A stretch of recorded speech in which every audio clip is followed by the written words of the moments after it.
34 points, 42, 27, 29, 33, 27. That's been Jalen Green over the last 6-game stretch for the Houston Rockets. And yes, he's putting up crazy scoring numbers like this while still being able to do plays like this. That he has.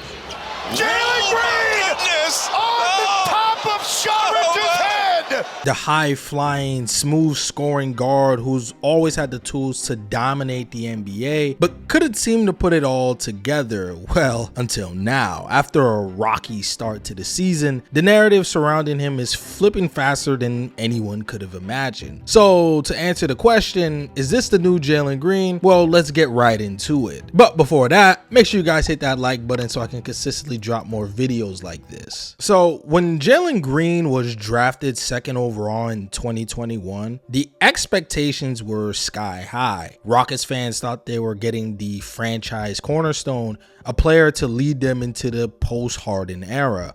But as we all have seen, being a young star on a rebuilding team doesn't go exactly as planned as many thought. For the first 2 seasons, the flashes were there: explosive dunks, tough shot making, and the kind of athleticism you just can't teach. But the inconsistency was just glaring. One night he'd look unstoppable, and then the next he'd be like, did Jalen Green even play? And this season, things didn't exactly start off on the right foot either. His shot selection was frustrating, his efficiency is still very questionable for the entire season, and Rockets fans started to ask the question, is this really a guy we can consider to be still a franchise cornerstone? I mean, if you look at Twitter, there were many Rockets fans already out on Jalen Green and just talking about putting him on the bench for Thompson and completely trading him when the time comes. Well, I hope some of you Rockets fans start to rethink that question, especially because of the way Jalen Green's been playing since the start of 2025. He's averaging 30.6 points, shooting 52, 48, 94 from the line, and making about 4.6 threes a game. He's been the second leading scorer in the NBA in this entire span. We're seeing a completely different approach from Jalen. He's blending his natural athleticism with a newfound patience and understanding of the game. He's making smarter decisions, taking better shots, and most importantly, finding ways to dominate without forcing the issue. One of my favorite things when I'm evaluating Jalen Green's offensive game is his ability to be such a threat in the pick and roll. On plays like this where he's attacking off a Sengun screen, and here Zach Edey's playing at the level, you see how he snakes it, and now Zach Edey is not in position because he attacks that top foot. It gives Jalen that space to attack downhill, and with the level of burst he has, he could just extend his left arm just a bit farther, and Zach Edey just can't block a shot like this. Green just has athleticism that just can't be taught. And when he's in these situations in the pick and roll when he can snake the screen, and now you can have the hedge defender have to pay attention to you, it can get really scary because it makes the defense in tough situations when Jalen Green can attack downhill with that level of speed as well. I mean, for as great of a finisher Jalen Green is with the eye test, numbers wise over the years, he hasn't been that great of a finisher. Well, until this season, he's shooting about 70% at the rim. And it's finally coming together. The package, the added muscle that he's added in the offseason, his finishing is finally getting to the point where we can actually view it as a genuine threat night in and night out for defenses. And with that happening, it's like, if he can figure out this jump shot to become more consistent, now how do you stop Jalen Green? And the answer to that is you can't, because if he's going to actually keep his poise and control in situations like this once more with Zach Edey, where he doesn't have to snake the pick and roll, you have all this space to attack on this right side, and he does with a right hand finish. Because when on plays like this where he's snaking the ball screen and he's attacking downhill, you see how now the defense is helping, but it doesn't stop Jalen Green because he quickly makes the read.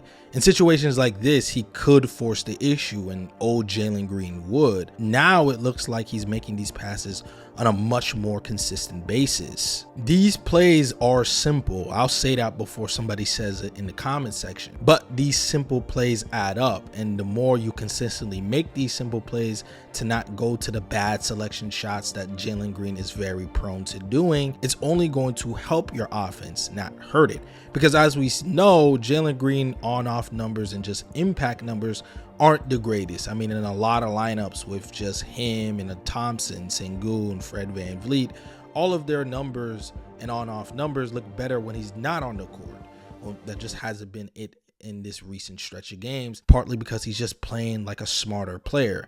And when you're playing like a smarter player with all that talent, you're going to just look like the better player. Who would have thought? When you play smarter and you actually look for the type of shots that are going to be very efficient for you and the team, you're going to look way better, and people are going to have way different conversations about you because of your level of play. And didn't I mention earlier he's shooting in a ridiculous 48% from three? Yes, 48% for a player who's been criticized for being a streaky shooter, which, to be fair, is a very justifiable criticism. It's been a complete game changer in this 6-game stretch, because it's not just catch and shoot opportunities, which he's been very good at.